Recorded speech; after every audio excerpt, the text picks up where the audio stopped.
예, 안녕하십니까. 지난 30년간 기마문화 역사를 연구한 고성규 교수입니다.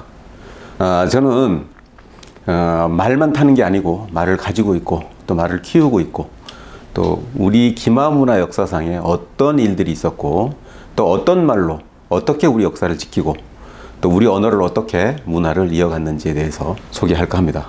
그 첫 번째 강좌로 우리 고구려 기마문화에 대해서 좀 소개를 하려고 하는데요. 특히 우리도 한때 세계 기마문화 역사에 한 획을 그은 그런 기마민족이었습니다.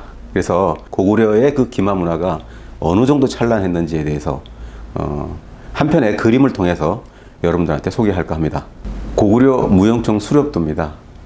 단순하게 그냥 이 시대의 그림이라고 생각하실지 모르겠습니다만 이 그림에 담겨 있는 역사적 의미나 그 시대상 그리고 그 당시의 기마 문화의 시대가 잘 나타나 있습니다. 그리고 그 당시의 기마 수렵의 위대함이 고스란히 다 담겨져 있는 그림이고 실질적으로 이 그림은 전 세계 어딜 내놔도 손색이 없을 만큼 그 시대상의 사냥을 어떻게 할 수 있었는지 그 수렵의 현장을 생생하게 그려놓은 그림입니다. 그래서 많은 학자들이 이 그림에 대해서 논평을 하시고 또 논문들을 발표를 하셨는데 실질적으로 정말 이랬는지 아니면 정말 가능한지 저기 정말 가능한 거야 라고 반문을 하시는 분들이 많이 계시고 또 실질적으로 학자분들도 이론상으로는 논평을 하실 수 있지만 실제로 해본 분들이 안 계셔서 정확하게는 말씀을 하신 분들이 거의 없었어요. 저 역시 북한에 있는 학자들 논문도 제가 이렇게 살펴봤습니다만 시대상의 그 기상과 위력 이런 것들에 대한 얘기만 강조를 했지 현실적으로 가능한지 안 하는지는 얘기가 없었습니다.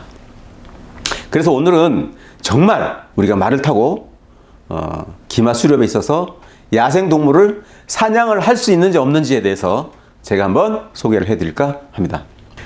보시면 역사책에든 누구든 다 본 그림이에요. 하지만 이 그림에는 우리의 기마 문화가 얼마만큼 찬란했는지에 대해서 그냥 막연하게 생각은 하지만 저랬을 것이다 라고만 생각을 하지만 누구나 다 이게 위대한 기마 문화였다라고 단정을 하는 분은 거의 없었어요. 근데 저는 과감하게 위대한 기마 문화였다라고 단정을 하겠습니다. 이 장면에 보시면 말을 타고 호랑이하고 사슴을 사냥하는 그림이 나와 있죠. 이 그림에는 실질적으로 말을 타고 호랑이를 그리고 사슴을 사냥할 수 있었다 했다라고 그림에 그려져 있었습니다. 그래서 이 그림을 보면 그 시대의 기상, 고구려의 기상을 잘 나타내는 그림이고요.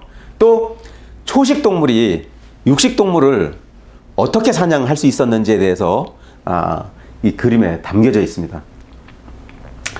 이 시대에는 이런 기마 수렵이 일반적으로 보편적으로 군사용 훈련이기도 했고 봄, 가을로 왕이 직접 군사들을 데리고 와서 기마 사냥을 하기도 했고 또 그 시대에 많은 사람들이 기마 수렵을 해서 생활로 또 했던 그런 시기였습니다.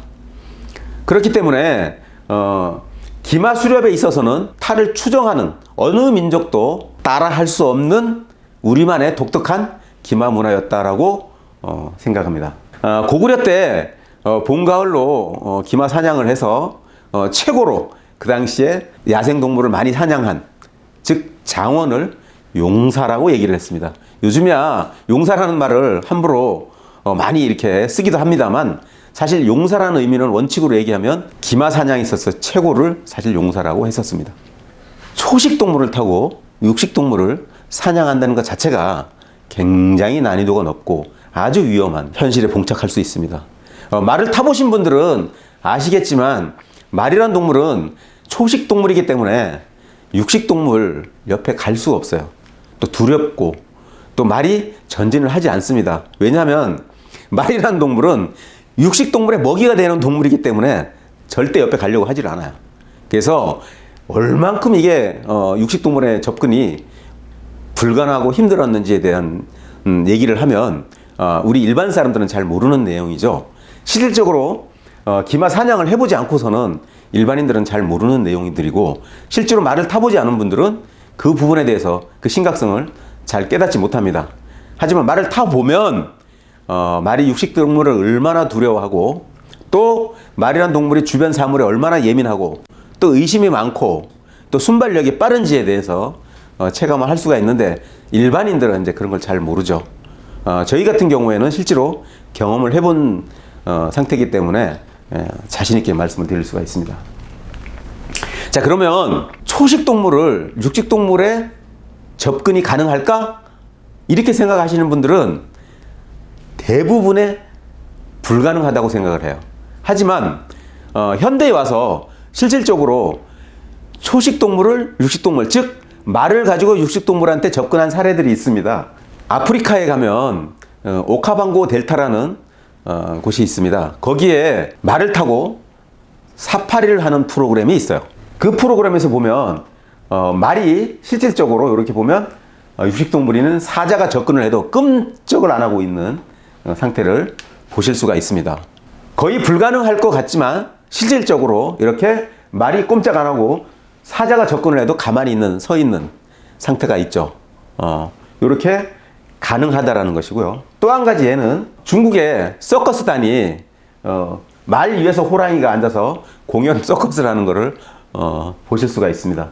실질적으로 호랑이가 말 등 위에 올라갈 수 있었다라는, 그런데도 말이 도망가지 않고 그걸 견디고 서커스를 진행하는 것을 보실 수가 있습니다. 우리가 일반적인 상식을 뛰어넘는 그런 현상인데, 이것은 사실 가능한 얘기입니다. 그럼 어떻게 가능했느냐? 말이 육식동물을 두려워하지 않는 이유가 있습니다. 그것은 몇 가지 방법에 의해서 소위 훈련에 의해서 가능한 얘기인데요. 첫 번째는 말이 갖고 있는 그 공포성을 이제 극복을 해야 된다는 거죠. 평소에 아까도 제가 말씀을 드렸지만 말이란 동물은 주변 사물에 너무 예민합니다. 굉장히 예민하고 조그만 청개구리 하나 띄워도 놀라고, 말이란 동물 자체가 자기 그림자를 보고도 놀라요. 그렇기 때문에 굉장히 공포성을 많이 갖고 있어요. 그래서 이 공포성에 대한 두려움을 극복을 할 수 있도록 훈련을 지속적으로 해줘야 됩니다. 그러니까 이제 호랑이를 잡아놓고 호랑이 앞을 계속 왔다 갔다 하게 한다든가, 호랑이 우리 옆에서 말을 계속 밥을 주면서 계속 서식을 하게 한다든가, 그래서 평상시에 그 두려움을 극복할 수 있는 훈련을 시켜줘야겠죠. 또 한 가지는 이제 신뢰성입니다. 말과 사람의, 주인의 신뢰가 두터워야 됩니다. 즉 말이란 동물은 늘 공포스럽고 두렵고 무섭고 이제 그런 부분을 자기 등 위에 태운 주인이 두려워하면, 신뢰가 쌓이지 않으면 그 자석에서 도망을 가려고 하는 버릇이 있어요. 그래서 말과 사람의 신뢰는 아주 끈끈하지 않으면 서로의 목적을 달성할 수가 없습니다. 특히나 말은 교감을 해야 하는 동물이기 때문에 그 교감을 하지 않고는 일방적인 통행으로 일방적인 요구를 하면 말은 100% 반항을 하게 돼 있습니다. 그래서 사람을 떨어뜨리거나 또 발로 차거나 내지는 또 물거나 이런 현상을 가져올 수 있어요. 그래서 늘 말은 함께 교감하는 동물이라는 생각을 하셔야 됩니다. 재밌는 우리 속담에 이런 말이 있죠. 말은 네 번째 첩이다. 그 말은, 즉 말이란 동물은 그만큼 손이 많이 가고 공이 많이 든다라는 뜻입니다. 즉 늘 예쁘다고 하고 스킨십을 해주고 말을 잘 들면 칭찬을 하고 또 맛있는 것도 줘야 되고, 여러분들 그 말이 좋아하는 기호식품이 뭔지 아십니까? 바로 당근입니다. 요즘에 농담으로 말밥이지 당근이지 하는 게 바로 거기서 나온 얘기예요. 그래서 뭐 말이 좋아하는 것들 같은 경우에는 당근, 수박, 설탕, 그리고 뭐 사과, 이런 것들이 이제 말의 기호식품이죠. 그런 보상을 줘가면서 계속 신뢰를 쌓이고, 또 말이 말을 안 들을 때는 또 대신 채찍도 가끔 사용을 하고, 또 박차도 사용을 하죠. 그래서 동서양을 막론하고 교육용어로 가장 많이 쓰인 용어가 당근과 채찍이라는 말이 말 훈육할 때 사용했던 용어였습니다. 그만큼 말과 사람은 신뢰가 쌓여야 된다. 그래야 기수, 즉 주인이 말을 가지고 부리려고 하는 주인이 목적을 달성할 수 있다. 이렇게 보시면 되고요. 그 다음에 주인, 말을 탄 기수가 아주 담대한 포즈를 취해줘야 됩니다. 즉 말을 탄 기수가 말 위에서 쭈삣쭈삣하거나 야생동물을 보고 놀라거나 말을 탄 사람이 겁이 나 있으면 말은 느낌으로 반드시 알 수가 있습니다. 그래서 말 등에 있는 기수를 믿고 앞으로 전진할 수 있도록 강한 메시지가 강하지 않으면 말은 절대 앞으로 두려움을 극복할 수가 없습니다. 그렇기 때문에 앞으로 전진을 할 수가 없죠. 먼저 도망을 가려고 하고 그 자리를 피하려고 하는 습성이 있어요. 그래서 말은 절대 앞으로 가질 않아요. 그래서 말을 탄 사람이 강한 메시지를 넣고 담대하게 당당하게 말한테 욕을 하면 말은 주인을 믿고 앞으로 가죠. 그러니까 실질적으로 말을 타는 사람들은 그만큼 강한 의지력이 있어야 된다는 얘기입니다. 그래서 귀족 스포츠라고도 하고 어쨌든 말을 타면 여러 가지 인성 교육이 된다라는 얘기가 거기에 있는 것이죠. 중국 속담에 이런 말이 있습니다. 귀족이라고 반드시 말을 탈 필요는 없다. 그러나 귀족은 말을 탈 줄 안다.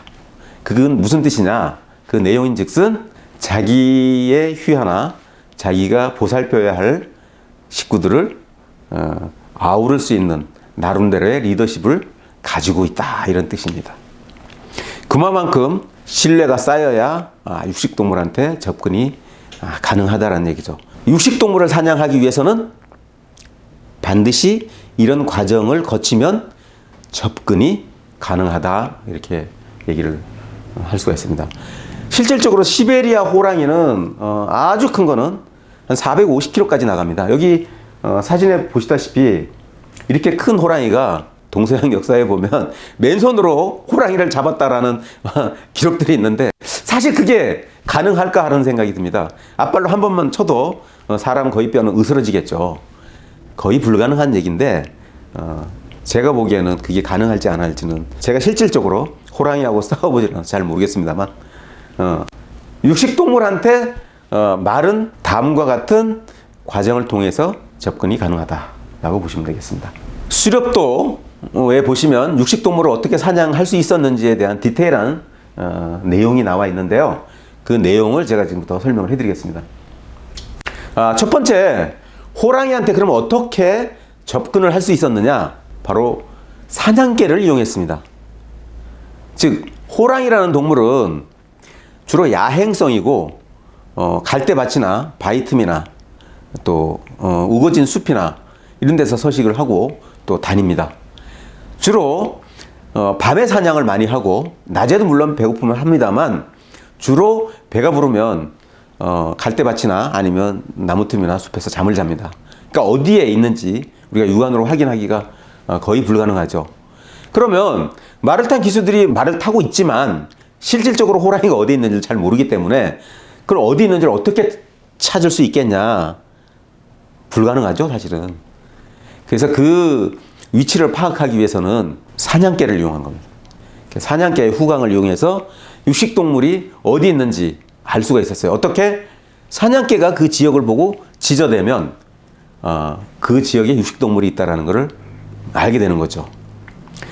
특히나 저는 이제 개를 직접 키워봐서 알지만 두려움과 공포의 대상이 있는 상대가 있으면 특히나 더 많이 짖어대고 더 강하게 짖어대고 개들도 공포성을 느낍니다.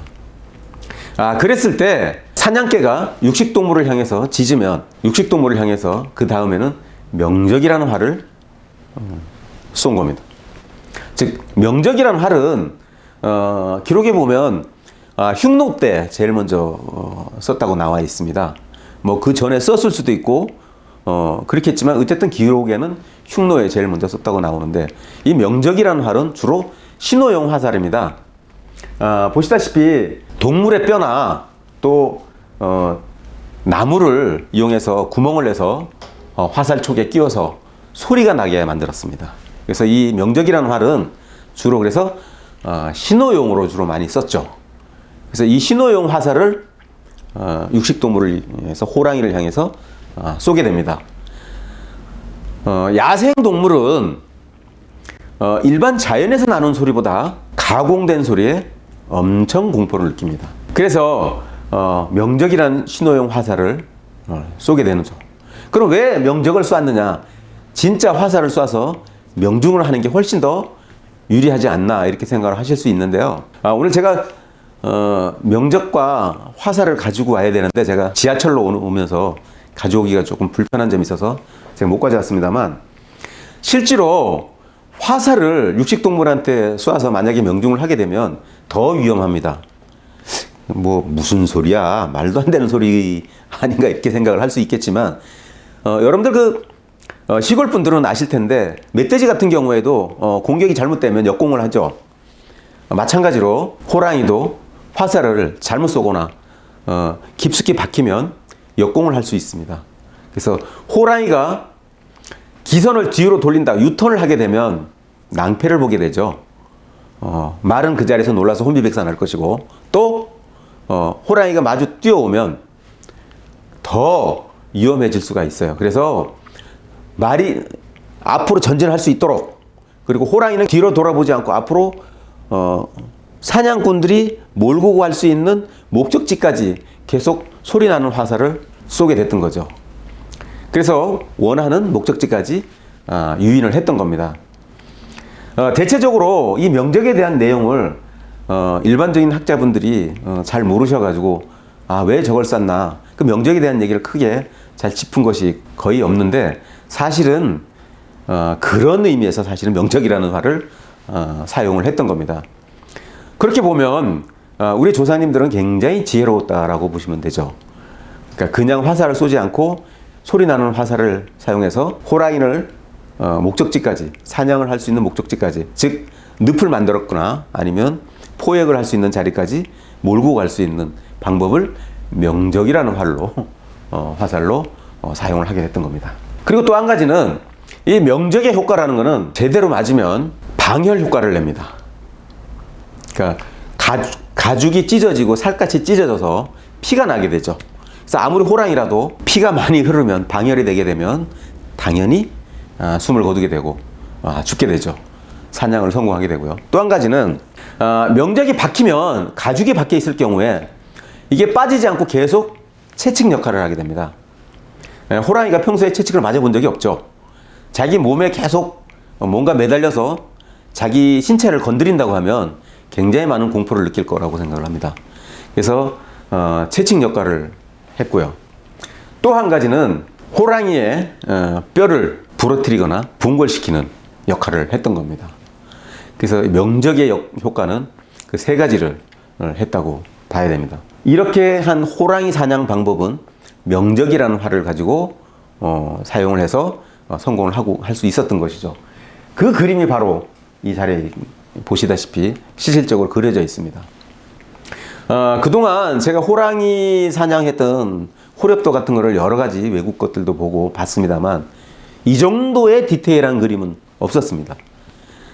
현실적으로 가능한 그림을 그렸다라는 거죠. 또 한 가지 바로 이제 사슴 사냥입니다.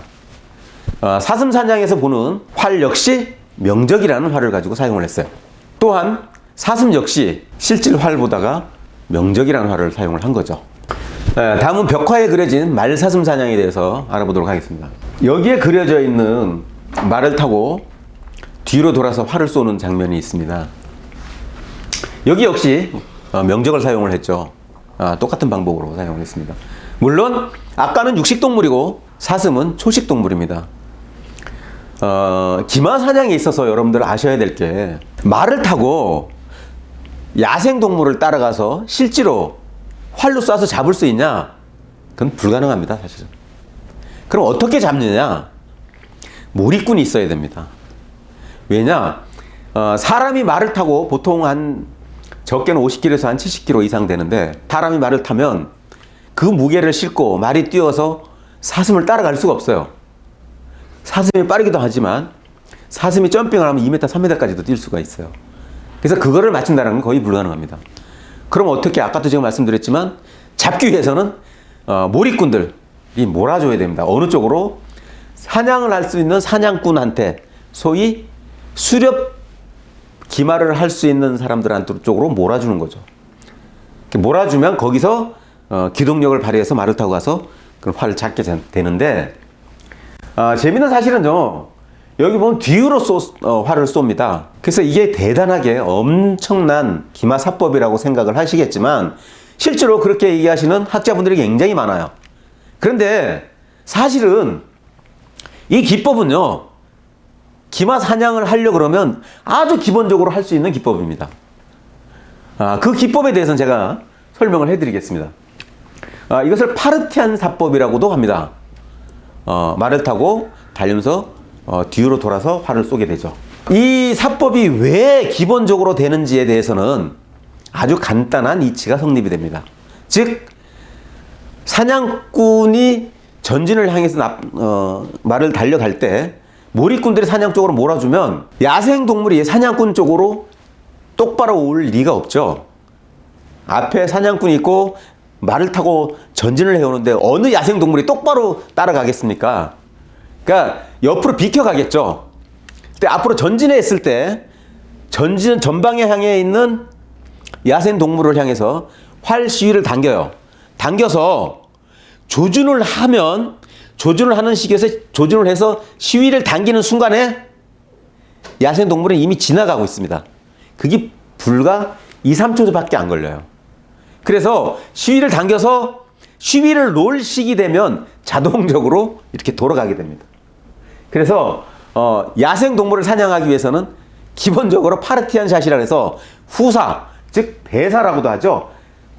자동적으로 돌아가게 돼 있습니다. 근데 이거를 유일하게 고구려만 쓸 수 있다, 옛 파르티안 제국에서 썼던 아주 유일한 사법이다, 또 아주 훌륭한 말을 타고 아주 고등훈련법이다, 이렇게 얘기는 하시지만 그 시대에 사냥을 하기 위해서는 기본적으로 다 했다. 분명한 거는 이 사법을 하기 위해서는 엄청난 오랜 동안 말과 함께 활을 가지고 수련해야 됩니다. 최소한 10년은 해야 됩니다.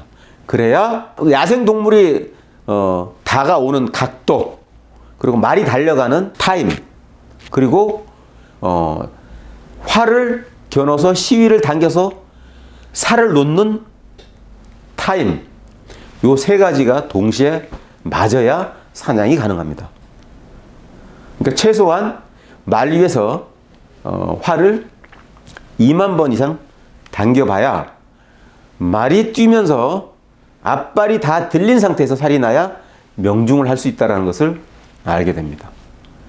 그래서 이 파르티안 샷이라는 것은 실질적으로 따지고 보면 그 당시에 기마 사냥을 했던 수련맨들은 다 할 수 있었던 아주 보편적인 기사법이다, 이렇게 보시면 됩니다.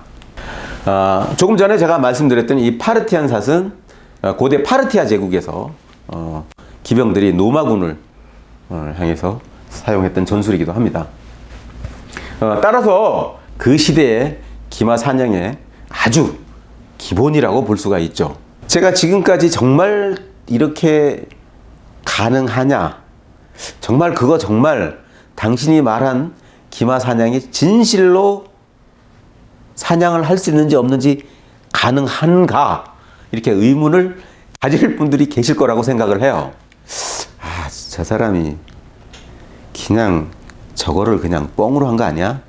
그냥 자기 나름대로 말 좀 타고 그래 활 몇 번 쏴봤다고 그냥 헛소리 하는 거 아닌가?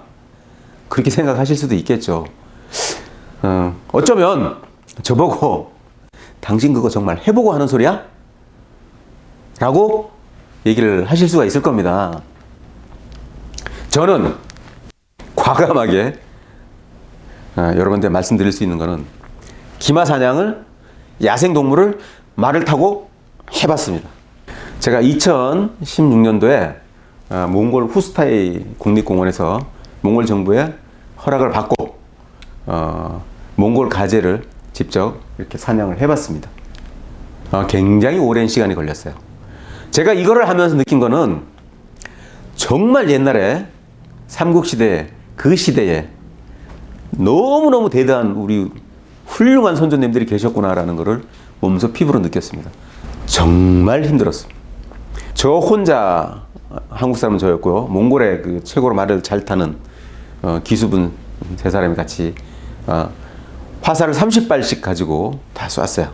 쐈는데 제가 실제로 하면서 느낀 건데, 야생동물이 뛰어가는 상태에서 화살을 쏘면 명중을 해도, 즉 복부 아니면 근육에는 절대 잘 박히지 않는다라는 거 제가 실제로 해보고 알았어요. 120발을 쐈는데 7발 맞았어요. 무려 7시간이 걸렸어요. 7시간 동안. 나중에는 말도 지치고 사람도 지치고 야생동물도 지치고, 그래서 결국은 사냥에 성공을 했습니다만, 이게 얼마나 위대한 사냥술이라는 것은 저는 몸소로 체험을 해봤고요. 실질적으로 화술을 쏴서 명중을 시켜서 야생동물 사냥에 성공을 하기도 했습니다만, 마지막 한 발만 몸에 남아 있었어요.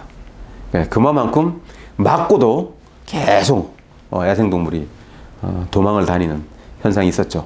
결국은 지치고 방혈이 돼서 지쳐서 쓰러지고 했던 기억이 있습니다. 사실 저는 제가 이거를 해보기까지는 한 10년 정도 계속 무용총 수렵도에 대한 실제로 재현을 해봐야겠다. 그리고 또 해보지 않고서는 알 수가 없기 때문에, 특히나 지금 현대에 와서, 과거에 뭐 수백 년 전에는 말을 타고 기마 사냥을 했겠죠. 하지만 요즘 현대에 와서는 아무도 이런 거에 대한 자료가 없습니다. 특히나 뭐 논문에도 실질적으로 누가 했다라는 얘기를 본 적이 없어서 제가 실제로 한번 해봤어요. 그리고 또 현대에 와서 미디어로 남긴 자료도 없고, 그래서 제가 유일하게 남긴 자료입니다.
자, 그러면 당신이 파르티안 사법도 해본 거야? 라고 또 반문을 하실 수가 있겠죠.